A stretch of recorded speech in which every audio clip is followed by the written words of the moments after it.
Salve, shalom teman-teman semuanya ya. Kita berkembali diskusi dengan Ustadz Yusuf setelah negosiasi dengan tema ya. Karena Ustadz Yusuf sebelumnya tidak sepakat dengan tema yang sebelumnya karena terlalu sempit katanya. Tentang mendoakan orang mati ya. Tapi nggak apa-apa. Kita bahas berarti konsep yang lebih luasnya itu temanya tentang keselamatan. Karena orang mati itu diselamatkan oleh Yesus Kristus, maka tidak mengenal lagi kematian melainkan kehidupan kekal. Nah, salah satu konteks dalam keselamatan di dalam iman kekristenan adalah ayat yang paling jelas sesuai dengan perkataan Yesus Al-Masih, Yesus Kristus, Yeshua HaMashiach, Jesus Christ dalam Yohanes 3 ayat 16. Karena begitu besar kasih Allah sehingga ia menyelamatkan, memberikan putra yang tunggal supaya setiap orang yang percaya tidak binasa melainkan memperoleh hidup kekal. Allah Bapa mengkaruniakan putra yang tunggal ke dunia yang sudah sejak semula jatuh ke dalam keberdosaan sesuai dengan Kejadian 3 ayat 15. Proto Evangelium telah mempersiapkan keselamatan melalui Yesus Kristus. Oleh sebab itu Ustadz Yusuf, beberapa kali saya nantang dengan Islam termasuk Nanda, Rifa. Saya harap Ustadz Yusuf bisa menjawab. Apakah di dalam Islam, seperti kita kenal di dalam Kristen, konsep persiapan keselamatan bahwa sejak semula Kejadian 3 ayat 15 Allah mempersiapkan dari keturunan perempuan yang akan meremukkan kepala iblis yang menjadi salah satu alasan utama kenapa manusia jatuh dalam dosa.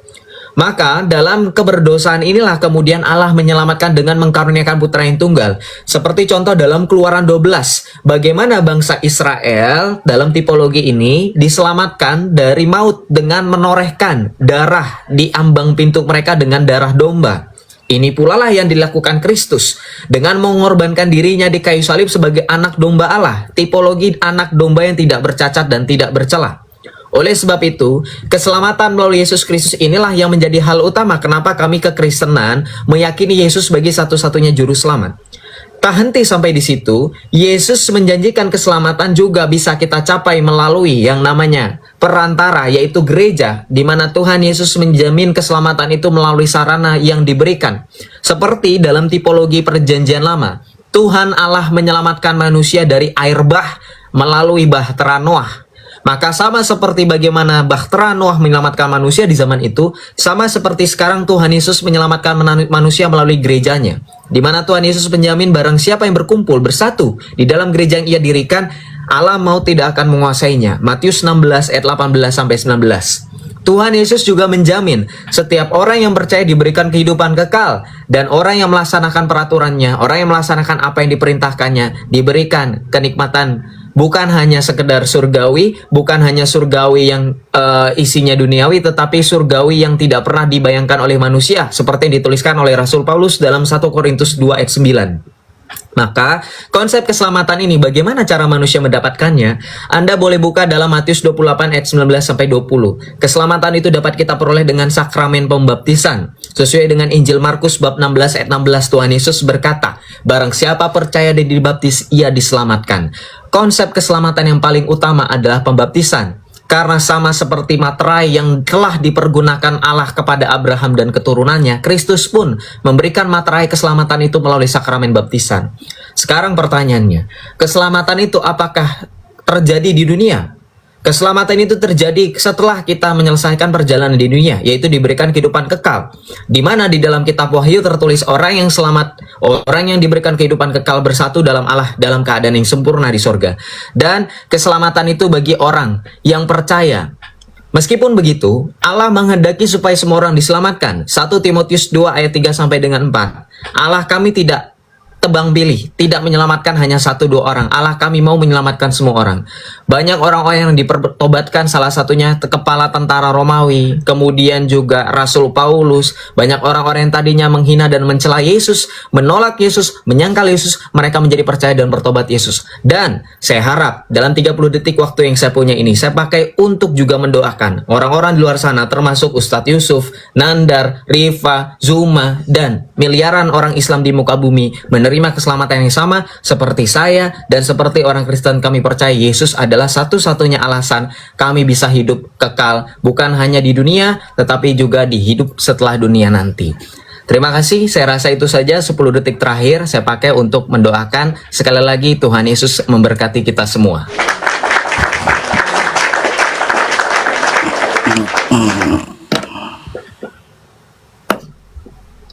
los. Wah.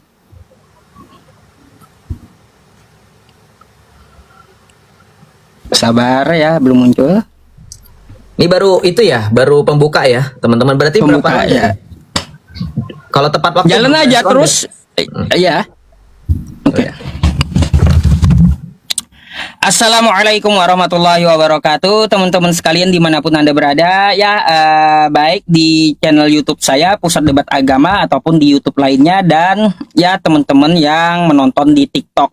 Pada kesempatan malam hari ini kita udah ada janji dengan Joseph, yaitu membahas tentang konsep keselamatan, yang mana saya belum pernah gitu mendengar argumentasi Joseph ya tentang masalah keselamatan di dalam kekatolikannya. Ya, tadi saya ada mencatat beberapa yang disampaikan oleh Joseph yang menjadi bahan pertanyaan saya. Tetapi sebelum itu saya akan menjabarkan dulu keselamatan di dalam agama Islam. Agama Islam itu sangatlah mudah ya teman-teman semuanya. Mencari selamat itu hanya dengan satu kata dua kalimat. Apa itu satu kata dua kalimat? Yaitu takwa. Takwa itu adalah menjalankan segala perintahnya dan menjauhi segala larangannya. Nah, jadi kita menjalankan semua perintahnya, sholat, puasa, zakat, dan berhaji. Terus kita barengi juga dengan sunnah-sunnah dari Rasulullah Shallallahu Alaihi Wasallam. Dan semua di dalam ajaran agama Islam itu tertata rapi gitu ya. Apa yang dilakukan harus ada dasarnya. Kalaunya tidak ada dasar, ya bisa kita bilang bid'ah, kan kayak gitu. Teman-teman semuanya ya. Ma'asyiral muslimina rahimakumullah. Kayak ini aja saya ya, kayak apa? Khutbah Jumat jadinya.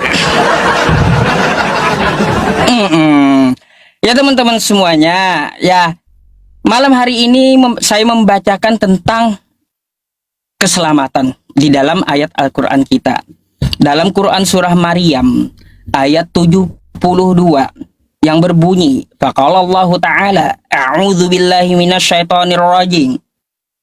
Tsumma nunajjil ladzina taqaw wa nadzaru dzalimina fiha jithiyya. Dan Allah menyelamatkan orang bertakwa dan membiarkan orang zalim di dalam neraka dalam keadaan berlutut. Orang yang bertakwa di situ siapa yang diselamatkan oleh Allah? Maka kita membaca ke dalam Quran surah Ali Imran ayat 102. Apa bunyinya? Ya ayyuhalladzina amanu taqullaha haqqa tuqatih wa la tamutunna illa wa antum muslimun. Hai orang-orang beriman. Ya. Hai orang-orang beriman. Mana Sep? Hai orang-orang beriman.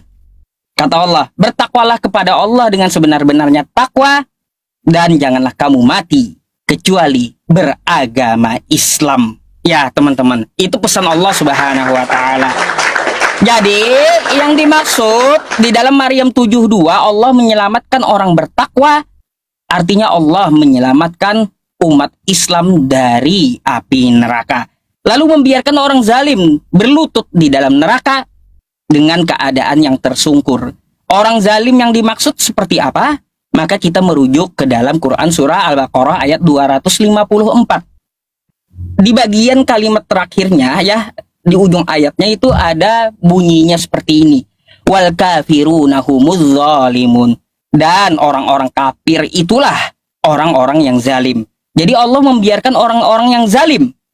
Yang dimaksud adalah orang-orang kafir dibiarkan oleh Allah Subhanahu wa taala di dalam neraka dengan keadaan tersungkur. Salah satu kekafiran yang mereka lakukan di muka bumi ini adalah dengan mengatakan bahwa sesuai dengan rujukan Al-Qur'an kita, Al-Maidah 72 dan 73. Ya, di situ dikatakan seperti apa di Al-Maidah 72 dan 73? Laqad kafarall ladzina qalu innallaha huwal masihu ibnu Maryam. Sungguh telah kafirlah orang yang mengatakan bahwa Nabi Isa alaihi salam, Isa al-Masih adalah Allah itu sendiri. Terus laqad kafarall ladzina qalu innallaha salisu salasah. Sungguh telah kafirlah orang yang mengatakan bahwa Allah tiga dalam satu. Jadi contoh kekafiran mereka ya, yang mereka kerjakan di muka bumi, mereka mengatakan Allah itu tiga dalam satu. Nah, yang mengatakan seperti itu akan dibiarkan oleh Allah di dalam neraka. sesuai dengan Quran surah Maryam ayat 72 tadi. Ya, jadi teman-teman semuanya jangan sampai salah jalan. Kita cuma hidup sekali gitu ya. Hidup cuma sekali, jangan disia-siakan. Yang ada nanti hanya penyesalan yang kekal. Jadi seperti itu. Oke, kita lihat dulu pertanyaan Joseph seperti apa.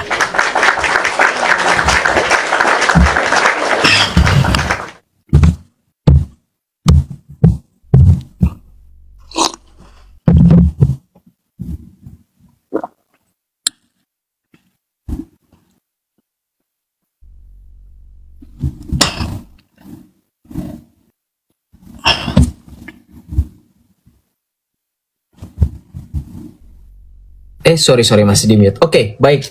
Saya akan langsung jajah ya. Perhatikan. Ketika di dalam Islam, Ustadz Yusuf gagal untuk menyelamatkan semua manusia sesuai dengan...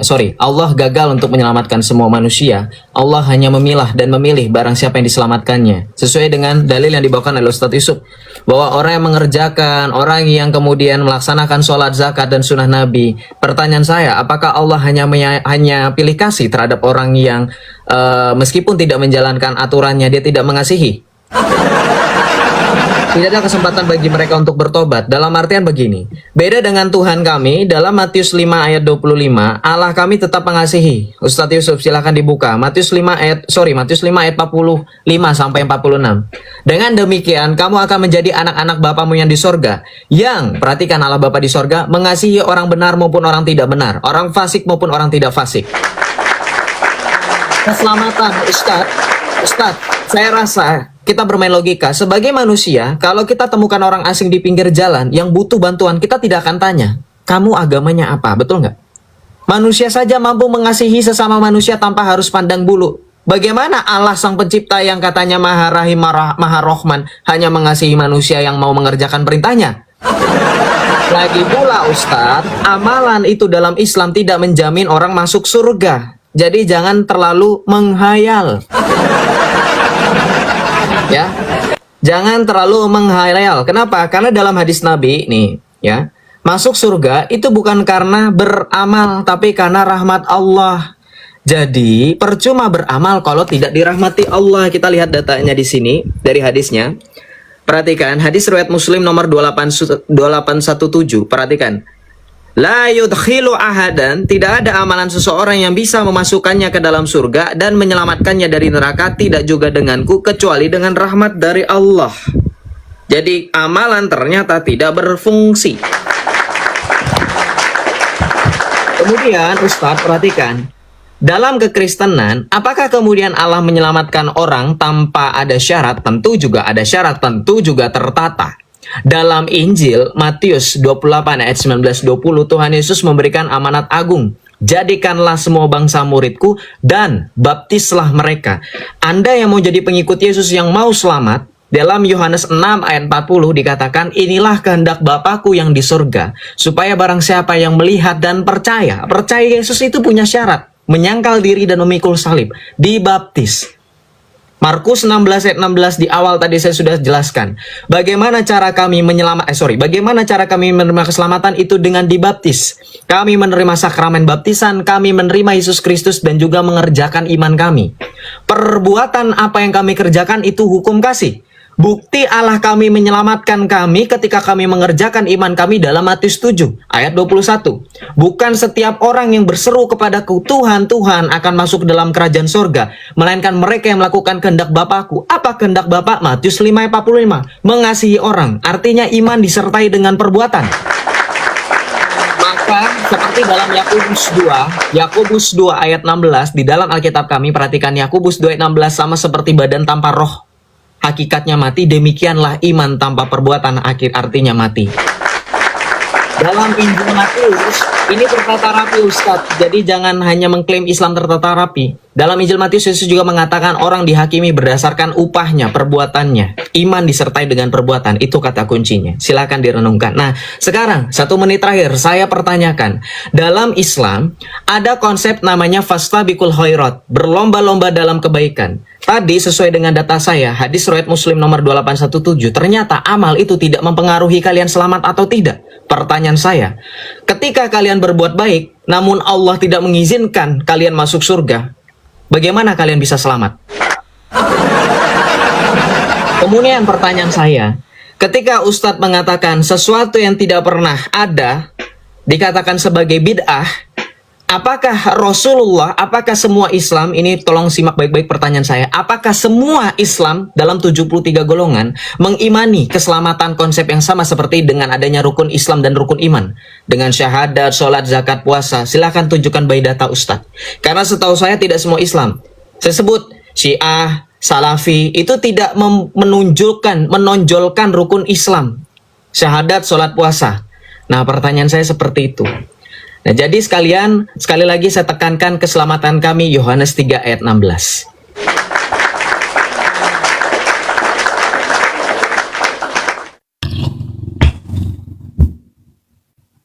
Baik, saya akan jawab dulu ya pertanyaan dia.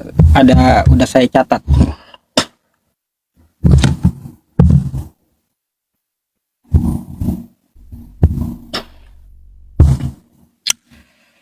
Baik, ya teman-teman semuanya, sesuai yang dikatakan oleh Joseph.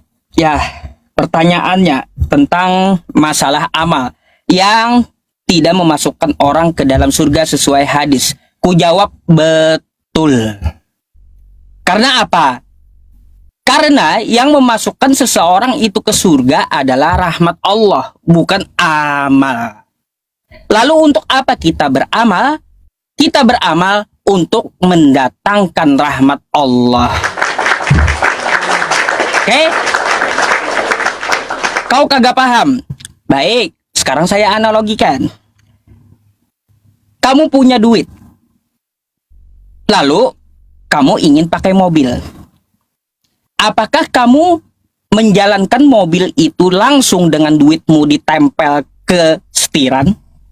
Kan enggak. Enggak. Duit kita ada banyak, 500 juta. Kita pengen menjalankan sebuah mobil. Apakah duit 500 juta ini ditempel di pintu mobil? Kan kagak, ya. Tapi uang 500 juta ini kita serahkan dulu kepada resepsionisnya, kan kayak gitu. Resepsionisnya nanti akan kasih kunci mobil. Dengan kunci itulah kita bisa menjalankan mobilnya. Begitulah ya, Allah Subhanahu wa taala, beramal dulu ya, nanti setelah itu akan datang rahmat Allah Subhanahu wa taala kepadamu. Dengan rahmatnya lah kamu masuk Islam, masuk surga gitu. Bukan dengan amal. Jadi amal itu, Sep, ya perlu kamu tahu untuk mendatangkan rahmat Allah. Rahmat itulah yang membawa ke surga. Jadi kayak gitu, nggak ada orang buka ya, Sep ya, buka pintu mobil itu pakai uang ditempelin ke pintu mobilnya, nggak ada. Gitu. Oke. Nah, terus berkaitan tentang masalah keselamatan ini, ya. Sep, aku mau tanya di prolog awal kamu tadi, kamu mengatakan ya, kalian diselamatkan oleh perantara gereja Yesus. Yesus menyelamatkan melalui gereja. Coba tolong kasih dalilnya dong. Ya, gereja mana yang pernah Yesus perintahkan agar kamu memasuki gereja itu? Dan tolong tunjukkan satu bangunan gereja ya juga ya di masa Yesus. Lalu nanti kamu mau berkata, ya itu kan tempat berkumpul. Kalau tempat berkumpul, mall pun tempat berkumpul, kan gitu ya. Aku udah tahu alasan Kristen itu, ya udah tahu. Dari terumbu karang ini, dari batu ini, aku mendirikan jemaat pertama. Yang saya cari tuh di mana, gereja mana, ya. Karena apa? Karena Joseph mengatakan Yesus nih ya, dengan jelas mengatakan Yesus menyelamatkan melalui gereja. Gereja apa ini? Di mana bangunannya? Terus tolong tunjukkan sama saya ya. Seperti itu. Jadi agak heran sama Joseph ini. Terus juga melalui penyucian, pembaptisan katanya.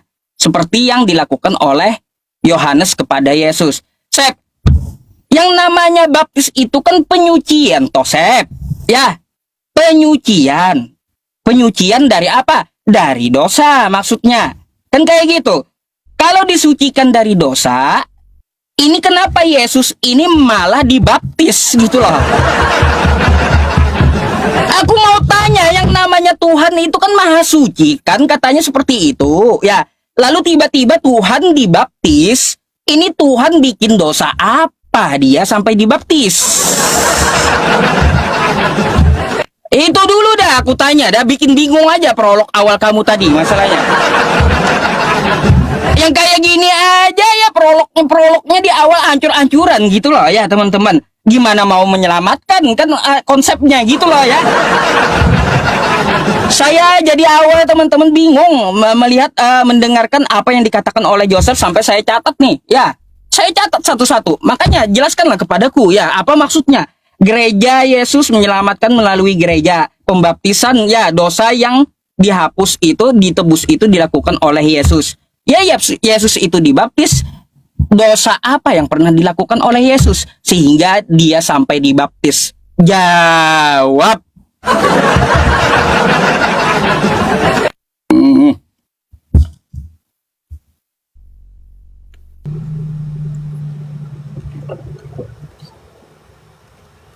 Oke.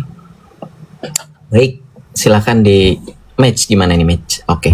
Silakan di mute Ustadz. Oke, saya jawab pertanyaan terakhir dulu, masih fresh nih. Kenapa Yesus dibaptis? Ini yang nggak tahu. Ini nggak pernah ada di Islam, teman-teman. Seorang imam dalam perjanjian lama itu harus dicuci dan dibaptis. Dibaptis dalam artian apa? Harus dibersihkan dengan air. Yohanes membaptis dengan air, makanya Yohanes mengatakan kepada para pengikutnya, ada yang datang setelahku, ia bukan lagi membaptis dengan air, melainkan dengan api, yaitu Roh Kudus. Maka Yesus dengan pembaptisan itu berani mengatakan dalam Matius 28:19 ayat 20, mengatakan apa? Baptislah mereka dalam nama Bapa dan Putra dan Roh Kudus dengan materi air. Nah, di mana datanya bahwa dalam perjanjian lama bahwa imam besar, perhatikan Yesus itu imam besar ya. Ustadz Yusuf mungkin sudah tahu. Dalam Keluaran 29 ayat 4, teman-teman. Ini tipologi ya, Ustadz Yusuf ya harus tahu. Keluaran 29 ayat 4. Di sini dikatakan, jadi seterusnya saya balik kamera untuk tampilin data ya. Saya balik kamera tampilin data. Keluaran 29 ayat 4, Ustadz Yusuf, perhatikan. Di sini dikatakan apa? Engkau harus membawa Harun dan anak-anaknya ke pintu kemah pertemuan dan membasuh mereka dengan air. Inilah penabisan Harun untuk dikatakan menggenapi tipologi dalam perjanjian lama, yaitu seorang imam besar harus dicuci dengan air. Ya. Maka di dalam Imamat 8 ayat 9 pun sama. Jadi pola pencucian ini untuk menunjukkan, menegaskan jabatan keimamatan Yesus sebagai imam besar. Mana bukti Yesus imam besar? Kita baca dalam perjanjian baru di dalam Ibrani 4 ayat 15, ayat 14 sampai 15. Kita baca dalam Ibrani. Bahwa Yesus dikatakan sebagai imam besar ya. Nah, Ibrani 4 ayat yang 14. Jadi karena kita sekarang mempunyai imam besar agung yang telah melintasi semua langit. Nah, inilah tipologi dalam perjanjian lama. Jadi Yesus, teman-teman, dibaptis bukan untuk menegaskan dia berdosa karena melakukan dosa pribadi. Bukan, Yesus itu imam besar. Jadi makna baptisan pada saat sebelum Yesus dibaptis, itulah menegaskan penahbisannya sebagai imam besar. Nah, karunia ini juga yang menegaskan Yesus diurapi sesuai dengan Mazmur. Ya, sesuai dengan Mazmur untuk menegaskan dialah anak Allah gitu ya. Nah, kemudian dari pertanyaan Yusuf PI yang berikutnya mengenai gereja. Oke. Yesus, betul kata Ustadz Yusuf, mendirikan gereja bukan bangunan Ustadz. Makanya kami bisa bergereja di mana aja. Gereja itu bukan bangunan ya. Siapa gereja? Oh, Ustadz mungkin bertanya gitu, siapa gerejanya? Matius 16 ayat 18. Kita baca di sini. Nah, diberikan melalui perantara. Kenapa? Coba Ustadz perhatikan di sini. Saya tanya, apakah Muhammad diberikan kuasa seperti Petrus oleh Tuhan? Kita baca. Aku pun berkata kepadamu, engkau adalah Petrus dan di atas batu karang ini aku akan mendirikan gerejaku. Dan perhatikan, alam maut tidak akan menguasainya. Ayat 19, Yesus berkata, kepadamu kuberikan kunci kerajaan sorga. Jadi kalau ditanya kunci kerajaan sorga siapa? Petrus, bukan Muhammad. Ada nggak dalil Muhammad diberikan kunci surga? Ada nggak? Di sini juga diberikan kuasa, apapun yang kau ikat di bumi akan terikat di sorga, dan apapun yang kau lepaskan di bumi akan terlepas di sorga. Luar biasa kuasa Tuhan. Kemudian Ustaz perhatikan, Kalau ditanya kenapa melalui gereja, kita lihat di dalam Efesus 2 ayat yang ke-22. Segala sesuatu telah diletakkannya di bawah kaki Kristus dan dia telah diberikannya kepada gereja sebagai kepala dari segala yang ada. Gereja adalah tubuhnya. Jadi Ustadz, keselamatan itu berada di dalam Yesus sebagai kepala dan gereja sebagai tubuh. Otomatis analoginya adalah seperti itu, kepala dan tubuh. Saya sudah jawab 2 pertanyaan. Oke, sekarang saya gantian bertanya Ustadz. Membantah juga, ya teman-teman perhatikan. Ustadz Yusuf tadi memberikan analogi berupa mobil. Ya, jadi kalau mau mengendarai mobil harus beli dulu mobilnya. Amal itu bagaikan yang mendatangkan rahmat Allah. Betul Ustadz bilang seperti itu. Loh ini sama aja seperti menyogok. Seolah-olah Allah itu harus disogok dulu baru kasih rahmat. Dalam perjanjian lama Yeremia 42 ayat 6 silahkan dibuka. Perbuatan kamu adalah selayaknya kain kotor di hadapan Tuhan. Jadi rahmat Allah itu tidak dengan sogokan amal. Ini salah besar dan ini blunder. Dan Anda belum menjawab pertanyaan kedua saya, konsep keselamatan dalam Islam secara general.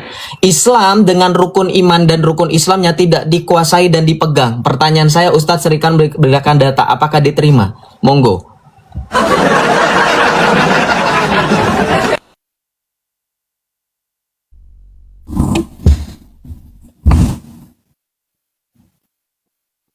Oke.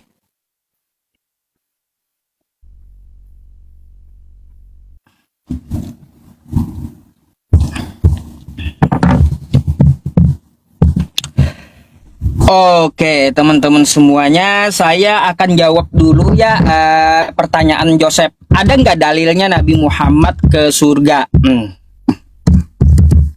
Nih.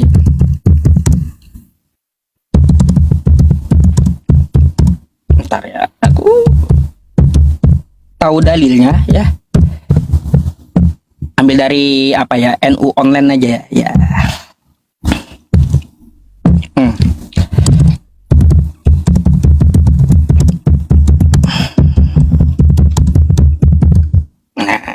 Salah ketik saya.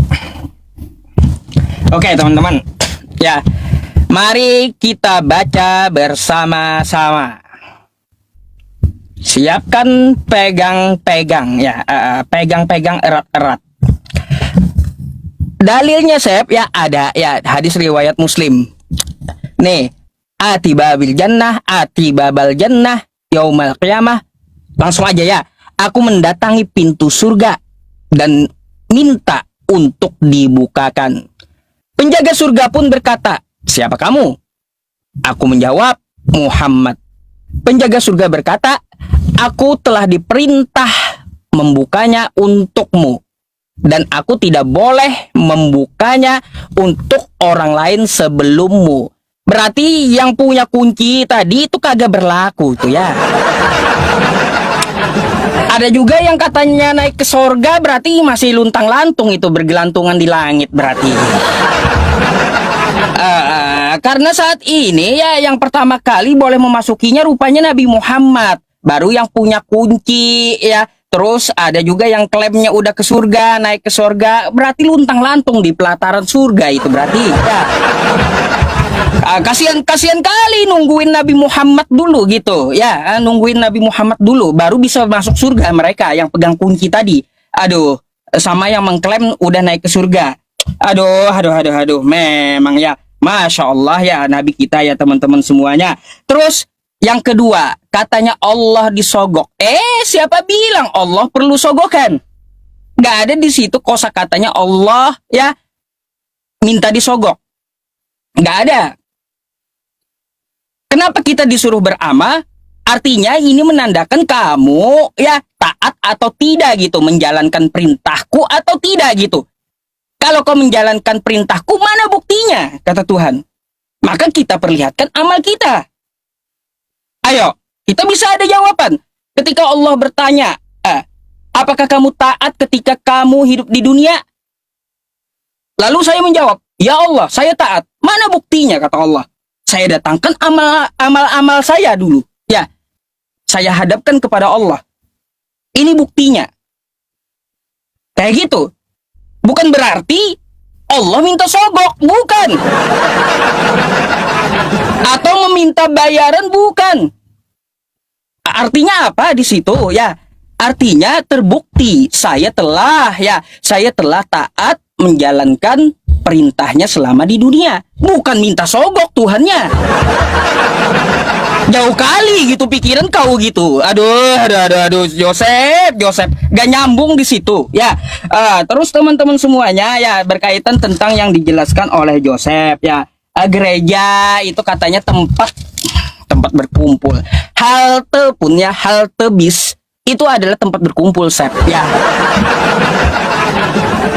Orang jalan-jalan ke mall, orang ngumpul juga di dalam mall, sama itu.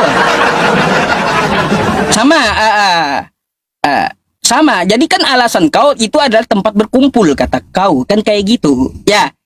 Kalau kayak gitu kagak usah bangun gereja banyak-banyak di Indonesia nih, ya. Nggak usah ada gereja di Indonesia kalau kayak gitu. Udah kita ke mall aja gitu, ngumpul jingkrak-jingkrak di mall. Aduh, kebanyakan makan pepaci kawan kita nih. Ya. Aduh. Ya, itulah Sep ya. Satu aku mau tanya Sep ya. Katanya ya kamu mengatakan bahwa konsep-konsep tentang Yesus ini sudah ada di Perjanjian Lama ya. Tentang penyelamatan, tentang imam besar yang harus dibaptiskan kayak gitu. Bukan karena dosa. Kalau begitu aku mau cari dong, coba. Betulkah ya keselamatan itu ditebus ya dengan darah manusia? Di mana nubuatannya itu? Keselamatan ditebus dengan darah manusia. Silahkan carikan nubuatannya. Oke?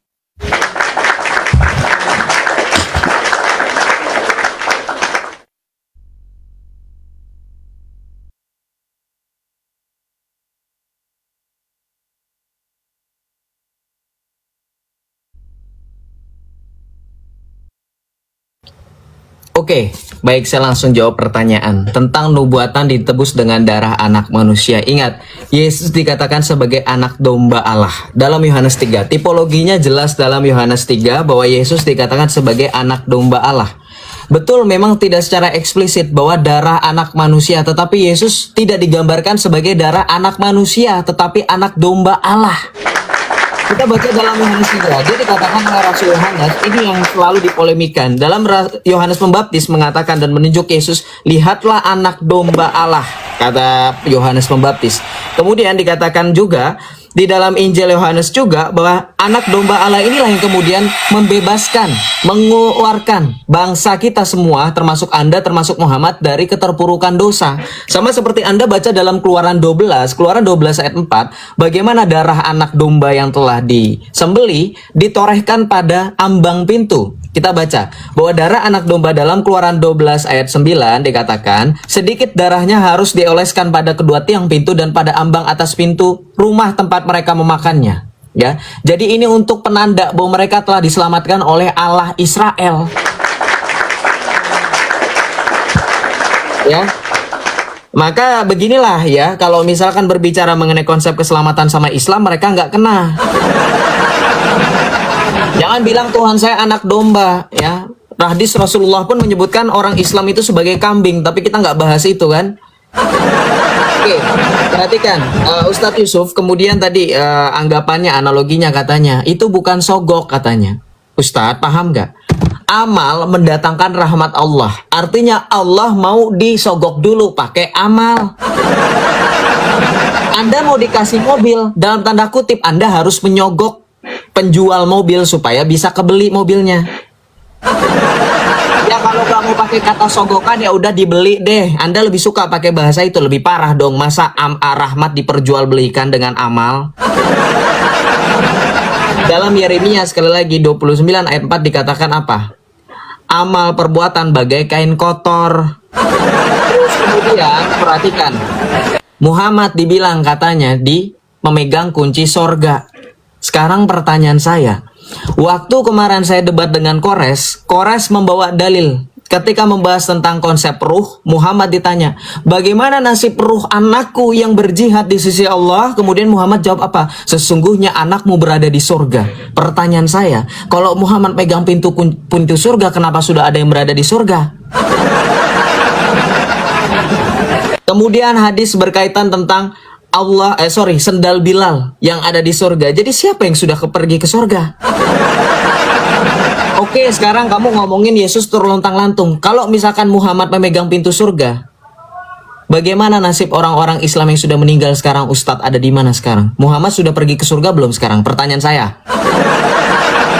Buktikan Muhammad sudah pergi ke surga, baru kita bisa buktikan. Sementara Ustadz ada dalilnya, keselamatan Islam mencakup pada saat Yaumul Masyar. Bagaimana orang Islam meminta syafaat? Baru pada saat itu Muhammad memberikan syafaat. Ini pertanyaan saya, pintu surganya dibukanya kapan? Pada saat Muhammad mati, sekarang di mana dia posisinya sekarang, Ustadz? Sementara dalil Islam lainnya, bahwa surga terbuka pada saat padang masyar hari kebangkitan. Betul nggak, Ustadz?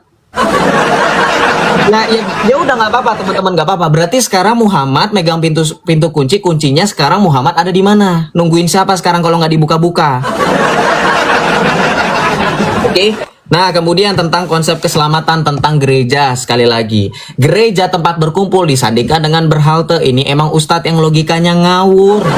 Eklesia artinya jemaat, congregation, orang percaya. Halte tempat orang pergi, tempat orang menunggu bus, kagak nyambung. Di gereja kita bukan menunggu pergi, di gereja kita merayakan Ekaristi, perjamuan kudus. Nggak nyambung, Ustadz, ya. Maka gereja ini tempat perkumpul orang-orang percaya, di mana dalam Injil Matius Tuhan Yesus katakan, sekalipun 2-3 orang berkumpul demi namaku, aku akan hadir di tengah-tengah mereka. Nah, sekarang pertanyaannya, sudah 2 ronde, Yusuf PI nggak jawab pertanyaan saya. Konsep keselamatan Islam secara general, apakah Islam Syiah, Salafi menerima rukun Islam dan konsep seperti yang Yusuf PI jelaskan malam ini? Silahkan dijawab pakai data. Dari tadi nggak kejawab, Ustadz sudah 2 ronde, sudah mau 3 ronde sekarang. Kenapa nggak terjawab-jawab? Silahkan dijawab ya. Oke.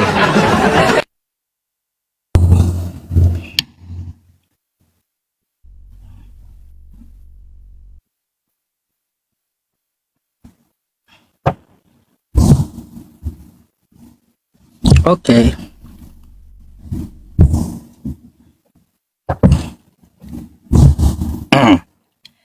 Oke, Joseph. Ya, kayak gini, Sep ya. Kamu tadi ya bertanya di mana orang meninggal, ya ke alam apa? Setelah alam dunia ada di Islam itu dikenal dengan alam barzakh. Alam menunggu hari kiamat. Jadi kayak gitu. Namanya alam barzakh. Ya, alam kubur. Ingat tuh resep ya. Terus Nabi Muhammad di surga katanya ya. Udah, apakah sudah ada surganya sekarang ini atau belum? Atau seperti apa tadi? Itu saya bingung gitu. Bingung. Joseph mau mengambil seperti apa? Apakah konteksnya di hari kiamat atau sudah ada surga atau kayak gimana gitu? Nggak ngerti saya itu tentang masalah itu tadi. Terus juga yang masalah Allah disogok. Allah disogok. Sep, kayak gini, Sep ya. Kalau kamu kerja ya jadi bahan tukang bangunan, ibaratnya nih ya. Kamu disuruh bangun sebuah rumah. Lalu kamu mau ambil gaji kepada bosmu. Pasti bosmu minta bukti mana kerjaanmu. Kan gitu. Apakah kita mau disebut menyogok bos kayak gitu? Hah? Kita menyogok bos kayak gitu. Itu bukan sogok menyogok, Sep. Makanya ya, yang bener lah bahasa kau. Allah memerintahkan untuk beramal itu ya, untuk menguji manusia apakah dia sudah taat atau tidak. Ya, bukan berarti sogok menyogok. Ya sama tuh kayak tukang bangunan ya, minta gaji sama bosnya. Pasti bosnya nanya, mana kerjaan kamu? Pasti dia tunjukkan. Ah, ini kerjaanku bos. Mana sekarang upahku? Kan kayak gitu. Kalau yang nggak ada, rumahnya kayak gimana bos mau kasih? Apa yang kamu kerjakan? Kan Kan kayak gitu, itu bukan sogok menyogok. Masa bos mau disogok? Oh iya, the big boss Allah Subhanahu wa Ta'ala, ya teman-teman.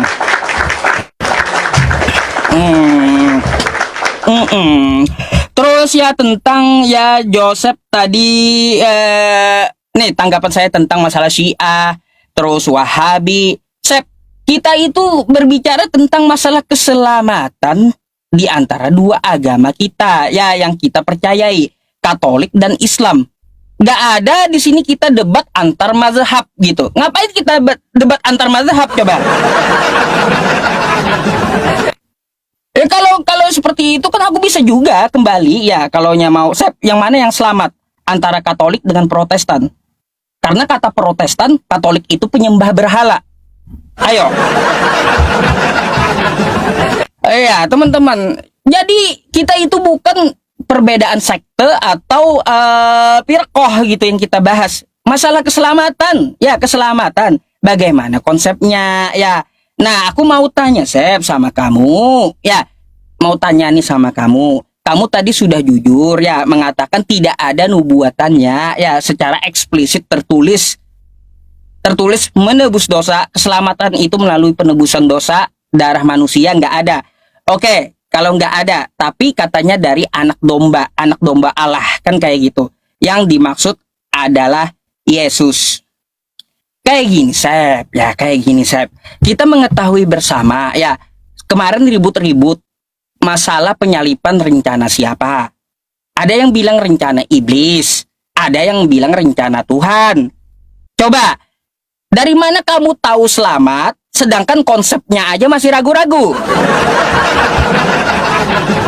Mana yang betul, rencana iblis atau rencana Tuhan? Ini kayak gimana keselamatannya kayak gitu? Atau kedua-duanya berkoalisi gitu, iblis dengan Tuhan kerjasama, atau kayak gimana? Itu dulu lah yang membingungkan, ya yang membingungkan itu dibereskan dulu gitu loh, ya biar konsepnya itu jelas. Ini konsepnya aja kagak jelas, gimana mau selamat?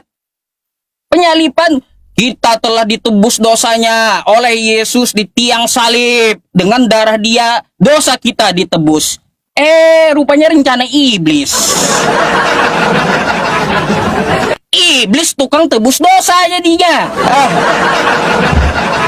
Coba benerin dulu itu, kamu jelaskan dulu dah itu dah. Makin bingung aku dengan penjelasan kamu. Silakan toh ya.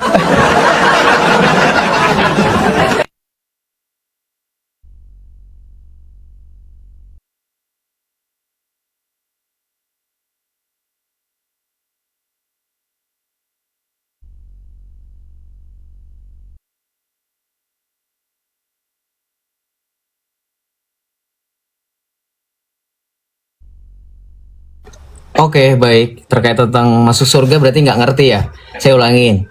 Muhammad sekarang ada di mana? Sudah di surga atau belum? Sekarang.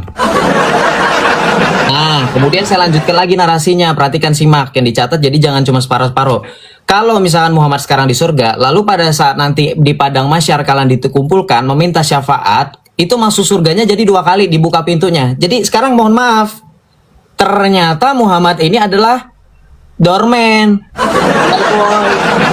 tukang buka pintu. Mohon maaf ya, saya kalau pergi ke Alfamart ada yang suka bukain pintu kayak gitu. Tugasnya Nabi kalian, waduh, ampun. Tukang buka pintu doang dibilang pemegang kunci. Enggak, Ustaz, tukang buka pintu mah yang punya kunci tetap pemilik rumah. Siapa dia? Yesus Kristus, dan telah diberikan kuasanya oleh Rasul Petrus. Tukang buka pintu, ketika bukain pintu belum tentu pemilik pintunya, bukan berarti pemilik tempatnya, cuman bisa bukain doang, tukang jaga pintu. Terus sekarang Ustaz, pertanyaannya simpel sederhana, jadi ruwet sekarang. Kenapa? Terus tugasnya malaikat Ridwan apa? Yang penjaga pintu surga, teman-teman Islam, tugasnya dia apa? Kalau ternyata Muhammad yang tukang buka pintu. Ya. Oke, di situ. Kemudian terkait tentang tipologi anak domba Allah. Betul, anak domba Allah itu adalah Yesus. Jangan membahas tentang penyaliban, karena dari dulu gereja menyatakan penyaliban itu adalah kuasa rencana Allah. Kenapa? Allah kami menetapkan semua selamat. Perhatikan, rancangan penyaliban itu keselamatan. Yohanes 10 ayat 17 sampai 18 Yesus mengatakan apa? Tiada seorang pun yang dapat mengambil nyawaku selain aku yang menyerahkannya sendiri. Jadi mau ada iblis atau tidak ada iblis, Yesus menyerahkan nyawanya. Injil Yohanes bab 16, Injil Yohanes bab 10 juga Yesus mengatakan, aku adalah gembala yang baik. Gembala baik menyerahkan nyawanya kepada kawanan dombanya. Yesus juga berkata dalam Yohanes 13, tidak ada kasih yang lebih besar daripada kasih seorang sahabat yang memberikan nyawanya. Semua itu atas hukum kasih. Apakah iblis mengenal kasih? Tidak, termasuk Muhammad. Udah saya jawab. Jadi kalau misalkan sekarang aja kebingungan, yang bikin bingung adalah penyesat. Makanya Yesus telah memperhatikan, telah menyatakan tentang kewaspadaan. Akhir-akhir nanti akan muncul pengajar-pengajar palsu, termasuk kamu, termasuk Islam. Kenapa? Saya jelaskan begini. Di dalam surah Al-A'raf ayat 17, saya juga bisa dong mempertanyakan. Di Islam yang mengenal konsep takdir. Sekarang saya tanya, ketika Adam dan istrinya makan buah kuldi, siapa yang mentakdirkan Adam? Siapa yang menyesatkan? Karena di dalam Islam, dalam Al-Quran surah Al-A'raf ayat 17 dikatakan apa? Ya. Al-A'raf ayat 17 salah. Al-A'raf ayat 16 dikatakan apa? Qala fabima akhwaitani. Ia iblis menjawab, karena engkau telah menyesatkan aku. Iblis disesatkan Allah. Jadi Adam dan istrinya turun ke bumi, diusir dari surga menurut Islam itu karena Allah menyesatkan iblis, iblis menyesatkan Adam. Ini ayatnya Ustadz. Sekarang pertanyaan saya sekali lagi. Di dalam Islam juga ada namanya dalil hadis bahwa Allah telah menuliskan segala sesuatu di Lauhul Mahfuz. Betul Ustadz? Nah, konsep keselamatan balik lagi saya tanya. Siapa yang Allah selamatkan itu sudah ditakdirkan. Saya tanya, kalau kalaunya Allah tidak mau menyelamatkan Joseph karena tidak sesuai takdir, bisa nggak Joseph tetap selamat? Artinya apa? Semua tetap takdir Allah. Tidak ada kehendak bebas dalam Islam. Tidak ada free will. Sementara dalam Alkitab 1 Timotius 2 ayat 4 sudah cukup Ustadz.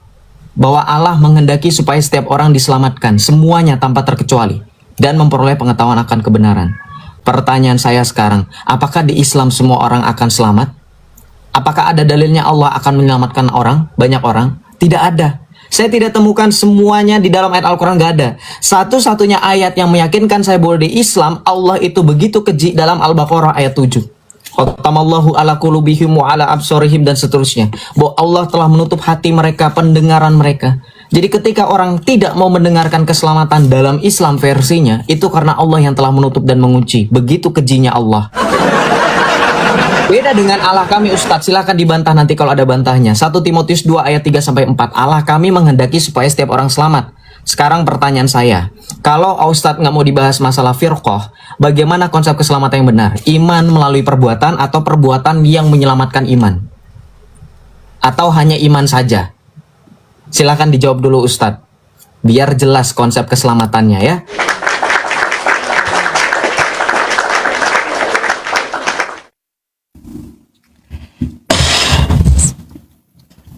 Makasih Bang alumni kiamat. Lama abang kagak muncul.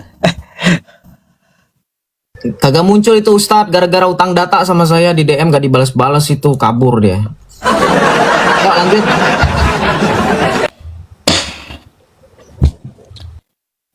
Oke ya teman-teman semuanya, saya akan jawab dulu ya. Katanya Nabi Muhammad ini penjaga pintu surga loh. Ini Joseph ini, Sep, kalau ada katan bat diambil dulu, Sep ya. Kalau ada katan bat gitu ya, kamu nggak dengar? Nabi Muhammad bukan penjaga, ya, bukan penjaga surga, bukan. Di sini aku mendatangi pintu surga, ya, dan minta untuk dibukakan. Penjaga surga pun berkata, ada yang tukang jaga itu, malaikat Ridwan, ya. Berkata kepada Nabi Muhammad, siapa kamu? Aku menjawab, Nabi Muhammadnya menjawab, aku Muhammad, gitu. Penjaga surga berkata, aku telah diperintah membukanya untukmu, dan aku tidak boleh membukanya untuk orang lain sebelummu. Kan kayak gitu. Konteksnya apakah sekarang? Bukan nih, yaumil qiyamah. Ya. Atibabal jannah yaumal qiyamah. Oke? Ya. Tuh, makanya dengerin orang ngejelasin itu ya. Terus tadi kamu berbicara tentang masalah takdir. Lalu nyambungnya apa dengan dengan pembahasan kita gitu loh. Keluar rel dia teman-teman dari pembahasan. Kita bahas tentang konsep keselamatan, dia bahas takdir gitu loh. Ya, bahas takdir. Tapi nggak apa-apa ya teman-teman, saya akan bukakan buat Joseph Quran surah Ar-Ra'd di ayat ke-11. Jadi yang namanya Sep ya, takdir itu ada yang bisa diubah, ada yang tidak. Ya. Nih. Gua kasih tahu kamu. Nih. Nih. Ya, sesungguhnya Allah tidak akan mengubah keadaan suatu kaum hingga mereka mengubah apa yang ada pada diri mereka sendiri. Ya, Ar-Ra'd ayat ke-11. Jadi kalaunya Allah ya mencatatkan Joseph dia ada di surga, contohnya ya. Lalu selama perjalanan dia di muka bumi ternyata banyak maksiat. Lalu tiba-tiba Joseph terpindah, takdirnya Joseph di neraka. Apakah Allah kejam? Enggak. Kau udah diberi waktu ya untuk beramal di dunia. Udah diberi waktu gitu. Kenapa kau sia-siakan? Kau diberi waktu untuk tobat. Kenapa disia-siakan? Jadi kehendakmu sendiri yang sesat. Ya. Jadi kayak gitu. Ada kehendak bebas di dalam agama Islam tuh. Ya. Allah sudah kasih ini jalan yang benar, ini jalan yang buntu. Kan kayak gitu, yang jalan yang sesat. Ya. Seperti ghairil maghdubi alaihim waladdallin. Kan kayak gitu. Ghairil maghdub itu jalan orang-orang Yahudi. Bi alaihim waladdallin. Dan waladdallin jalan yang sesat seperti Kristen. Jangan sampai seperti itu jalannya gitu loh. Oke? Jadi seperti itu maksudnya. Terus ya Joseph nih, saya harus pinjam perkataan Edis ya, yang mengatakan ya, kalau ada orang Kristen, kata Edis ya, mengatakan bahwa penyalipan itu rencana Tuhan Allah Bapa, maka itu adalah Kristen sinting. Ya. Berarti Joseph ini ya, menurut Edis ya, dia adalah orang sinting, kan gitu. Sayang sekali ya teman-teman semuanya ya. Itu telak tuh ya dikatakan oleh Edis kayak gitu. Kalian aja sesama Kristen Protestan dengan Katolik saling mencakar gitu loh. Konsepnya yang belum benar gitu, yang belum benar masih bingung, terus saling klaim. Lalu gimana mau selamat? Coba, masih kacau. Terus kamu meminta kepadaku apakah ada ayat Allah menyelamatkan? Ada. Quran surah Maryam ayat 72 ya. Summa nunajjil ladzina taqaw wa nadzaru dzalimina fiha jisiyya. Kan udah aku baca di awal tadi. Allah menyelamatkan umat Islam. Tuh, ya. Aduh. Nggak sempat nanya teman-teman. Habis saya menjelaskan waktu. Biar aja nggak apa-apa.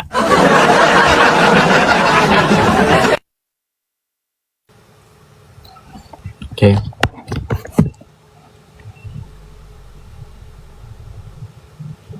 Oke, silakan di rematch.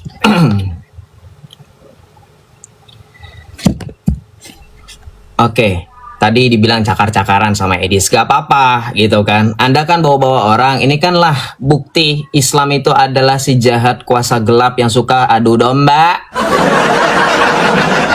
Orang lagi debat kok bawa Edis, tapi nggak apa-apa, saya nggak mau bahas itu sesuai keluar dari tema. Kalau takdir nggak keluar Ustadz, kenapa? Karena Ustadz nanya rencana, ya saya bahas dong. Di Islam rencana itu ketetapan itu yang Ustadz bilang katanya bisa diubah, takdir mubram dan takdir mu'alak. Ya udah, hapus aja rukun iman yang ke-6, percaya qada dan qadar. Qada dan qadar ketetapan itu artinya Allah telah menetapkan. Sekarang pertanyaan saya, kalau saya punya kehendak bebas katakan, bisa nggak terjadi Allah itu tidak mengizinkan saya untuk bertobat? Contoh gini Ustadz, saya miskin, mohon maaf. Kalau saya sudah kerja mati-matian, dalam Islam sudah ditakdirkan saya tetap miskin. Mau saya kerja sampai kepala jadi kaki, kaki jadi kepala, kalau Allah tidak mengizinkan, saya tidak akan kaya, betul nggak? Kenapa? Ada dalilnya di mana? Dalam surah At-Taghabun ayat 11. Nah, inilah bantah Al-Quran dengan Al-Quran. Musuh Islam adalah Qurannya sendiri. Nanti dibilang Qurannya beda lagi versinya. Perhatikan. Dalam surah At-Taghabun ayat 11 dikatakan apa? Tidak ada suatu musibah, bahkan musibatun illa biiznillah. Semuanya biiznillah. Artinya apa? Segala sesuatu yang terjadi itu atas izin Allah. Ya, kemudian Ustadz, jangan khawatir. Dalam Islam, teman-teman, itu diwajibkan bagi kalian untuk berdosa. Ya, kenapa? Karena kalau tidak berdosa, Allah akan hilangkan kalian. Ini konsep keselamatan, bagaimana Allah mau menyelamatkan. Jadi Allah itu berpura-pura ternyata. Kerjasama yang dikatakan partner in crime sama iblis, demon, itu Allah. Baca di sini.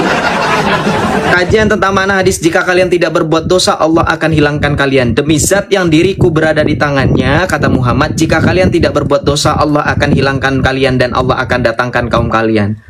Jadi apa bedanya kalian dengan iblis? Apa bedanya Allah dengan iblis yang mau menyesatkan manusia? Iblis mau manusia tersesat, Allah mau manusia tersesat. Pertanyaannya, apa bedanya Allah dengan iblis? Silakan direnungkan. Kemudian dikatakan tadi takdir gak nyambung, udah paham ya?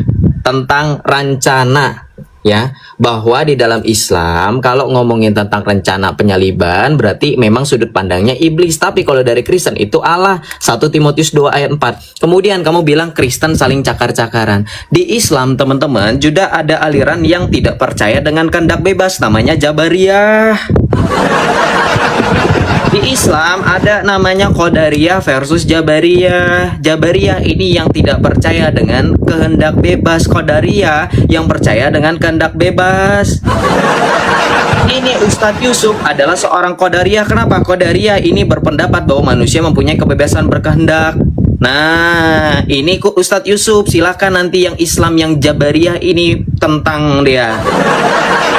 Ini loh, ini kalau saya bahas panjang ini. Jangan kamu pikir saya cuma tahu Syiah, Salafi sama Aswaja. Saya tahu aliran-aliran lain, cuman saya nggak mau bahas, panjang waktunya. Oke? Jangan bohong. Nah, kemudian kita bahas lagi tentang konsep keselamatan. Ustadz nggak dijawab. Lagi dan lagi nggak dijawab. Dalam 1 Timotius 2 ayat 3 sampai dengan 4, di situ dikatakan Allah menyelamatkan semua orang dan menghendaki supaya setiap orang diselamatkan dan memperoleh pengetahuan akan kebenaran. 1 Timotius 2 ayat 3 sampai dengan 4. Nih, itulah yang baik dan berkenan kepada Allah juru selamat kita, yang menghendaki supaya semua orang diselamatkan dan memperoleh pengetahuan akan kebenaran. Ini beda dengan tadi hadis tadi. Allah itu tadi justru dalam Islam mau supaya manusia berdosa. Bukan selamat, bukan tahu kebenaran, tapi berdosa. Inilah yang disebut partner in crime Allahnya Islam dengan siapa? Iblis. Syaitonirrajim, ya, Syaitonirrohim namanya. Nah, sekarang Ustadz, ya, tolong dijawab. Tadi saya sudah jawab semuanya. Kalaunya Muhammad membuka atau membuat pintu surga terbuka pada hari kiamat, pertanyaan saya, jadi sekarang Muhammad dan pengikutnya ada di mana? Dijawab pertanyaan saya. Sekarang berarti Muhammad yang terluntang-lantung. Tadi bilang katanya kita yang terluntang-lantung. Sekarang disebutkan dalilnya udah jujur pada saat kiamat. Berarti Muhammad terluntang-lantung dong. Yang namanya yang nyuruh buka harusnya sekarang VVIP. Kalah masa nunggu ini. VVIP itu biasanya very important person. Masa nunggu kiamat? Jawab ya.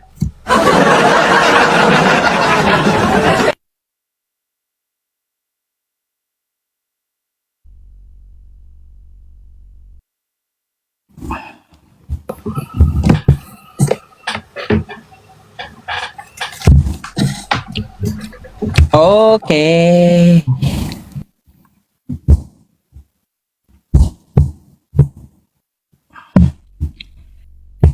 Baik teman-teman semuanya, Nabi Muhammad sekarang di mana nih? Ya, mari kita jawab ya. Nabi Shallallahu Alaihi Wasallam berada di mana ya? Ya, Nabi Muhammad Shallallahu Alaihi Wasallam berada di Ar-Rafiqul A'la. Ya Allah, aku ingin bersama Ar-Rafiqul A'la, orang-orang yang tertinggi di sisi Tuhannya. Ya, jadi seperti itu. Oke, ini ada juga ya ayatnya, wa may yuti'illaha war rasula. Langsung aja, dan barang siapa yang menaati Allah dan Rasulnya, mereka itu akan bersama-sama dengan orang-orang yang dianugerahi nikmat oleh Allah, yaitu nabi-nabi, para siddiqin, orang-orang mati syahid, dan orang-orang soleh, dan mereka itulah teman sebaik-baiknya. Jadi mereka ditempatkan di Rafiqul A'la, tempat yang tertinggi di sisi Tuhan, ya kayak gitu.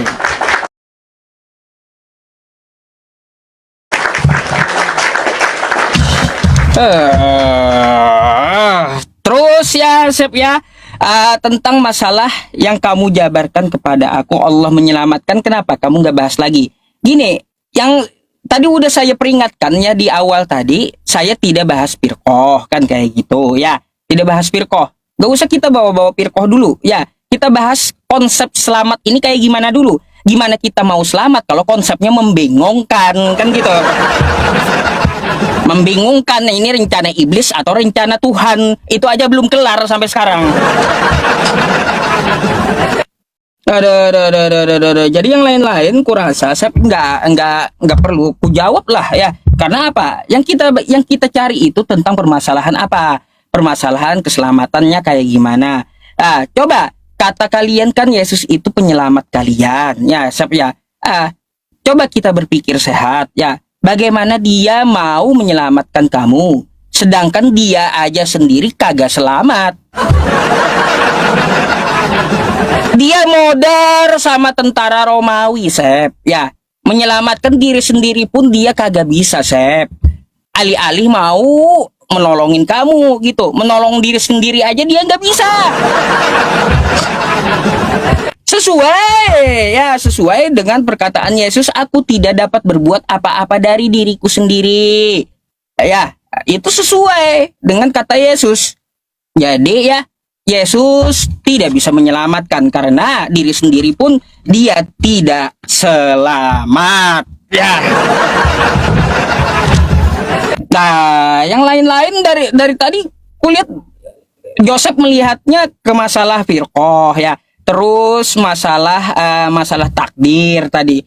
Sudah Sep ya, sudah ya. Untuk masalah takdir nanti aja temanya kalau kau mau bahas itu. Coba cari keselamatan dulu. Kamu mau ke kanan ke kiri sekarang itu lepas dari jalur gitu loh. Jalur tema.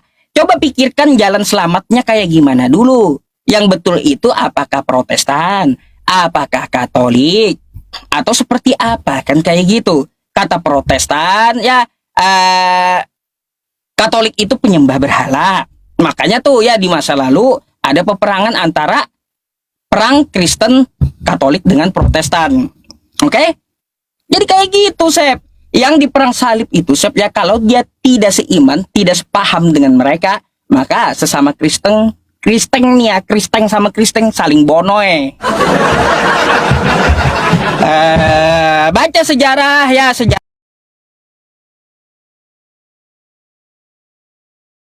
sampai selama-lamanya dan aku memegang segala kunci maut dan kerajaan maut. Yesus telah mengalahkan maut. Kenapa dia bisa menyelamatkan maut? Karena dia telah bangkit mengalahkan maut dan naik ke surga. Sekarang faktanya ketika Muhammad tadi Rafiqul A'la katanya di tempat yang tertinggi, apakah ada bukti lain ketika Muhammad mengatakan dirinya di surga? Apakah sama seperti Rafiqul A'la? Berbeda. Rafiqul A'la itu beda dengan surga, Ustadz. Jangan bohong. Tempat tertinggi di sisi Allah, silakan jujur sendiri. Aina ma Allah? Di mana Allah sekarang? Apakah sama Allah di surga? Jadi posisinya Muhammad itu naik turun. Jadi anggaplah Muhammad di Rafiqul A'la, di sisi tertinggi Allah. Ini Allah, ini surga. Karena menurut Islam Allah tidak sama dengan di surga. Allah itu al-arash, di aras. Ar-Rahmanul Arsistawa. Allah itu bersemayam di aras, tidak di surga. Aras Allah tidak di surga. Di mana buktinya? Al-Hud, surah Hud ayat 7. Di atas air, sejak kapan di surga? Berarti Muhammad di sisi tertinggi Allah harus turun dulu ke surga. Berarti naik turun. Oke. Nah, kemudian lanjut. Mana lagi buktinya Yesus itu mampu menyelamatkan? Kita baca dalam Injil Yohanes bab 14 ayat yang ke-1. Kita baca Yohanes 14 ayat 1. Kata Tuhan Yesus apa? Percayalah kepadaku, janganlah gelisah hatimu dan percayalah kepadaku. Kita baca. Ya. Janganlah gelisah hatimu, ya. Percayalah kepada Allah, percayalah juga kepadaku. Di rumah Bapakku banyak tempat tinggal. Jika tidak demikian tentu aku mengatakannya kepadamu. Sebab aku pergi untuk menyediakan tempat bagimu. Jadi Tuhan Yesus telah menyediakan tempat. Kok Muhammad kayak mau bedah rumah, kayak harus nunggu gunting pita dulu baru dibuka?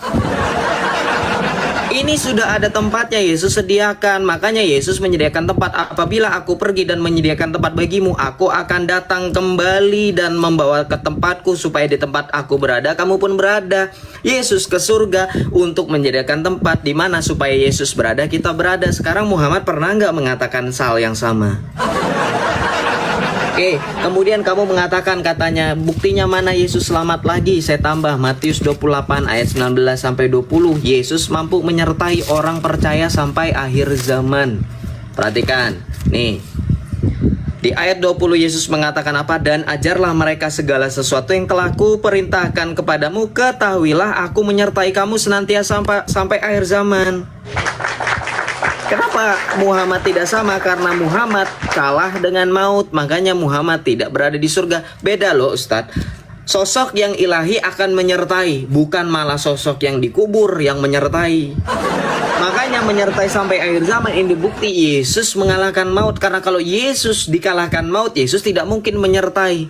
Ini pengutusan ini terjadi setelah kebangkitan.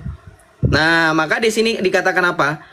Yesus ini menampakkan diri ketika melihat mereka menyembahnya. Nah, inilah penyembahan Yesus.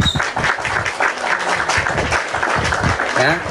Sekarang tentang konsep keselamatan, ini artinya Ustadz Yusuf tidak mampu memberikan kepastian. Kenapa? Karena hanya Yesus memberikan kepastian. 1 Timotius 2 ayat 3 sampai dengan 4 tadi tidak bisa dibantah bahwa Allah menghendaki supaya setiap orang selamat. Kata kehendak itu sama dengan takdir, qada dan qadar. Qadar, takdir, menetapkan, menghendaki. Pertanyaan saya, Allah menghendaki nggak dalam Islam supaya semua orang selamat? Tidak terjawab, malah bahas Yesus. Allah menghendaki nggak semua orang selamat seperti dalam 1 Timotius 2 ayat 4 yang menghendaki supaya semua orang diselamatkan. Kenapa dalam surah Al-A'raf ayat 16 justru Allah kerjasama dengan iblis? Malah iblis jadi merasa dihianati, disesatkan oleh Allah. Ini Allah kami menyelamatkan. Pertanyaan saya, apakah Allah dalam Islam menyelamatkan banyak orang? Loh, ternyata Ustadz kena report. Loh, Islam jangan friendly fire. Ustadz terkena friendly fire sama Islam ditombak. Karena saya sudah pakai kartu sinyal luar Ustadz. Jadi nggak gampang kena tombak. Malah Ustadz yang kena. Gimana dong? Ini saya disuruh disconnect. Hah? Belum dibuka mic-nya itunya, mute-nya. Padahal belum closing ya. Ada. Enggak, ini beneran Ustadz kena. Ustadz kena tiga itu. Kena tiga laporan. Jangan friendly fire makanya teman-teman Islam. Gitu. Itu kan jadi kayak gini aja, kayak gini aja. Kita bubar aja dah dulu ya, kita susun belakangan aja dah. Ya, saya akan matikan live streaming ini dulu dah kalau kayak gitu. Oke. Nanti DM lagi. Ya udah cepetan ya. Daripada kena itu cepetan. Itu biasanya berapa detik doang. Kalau masih tetap live itu mati loh.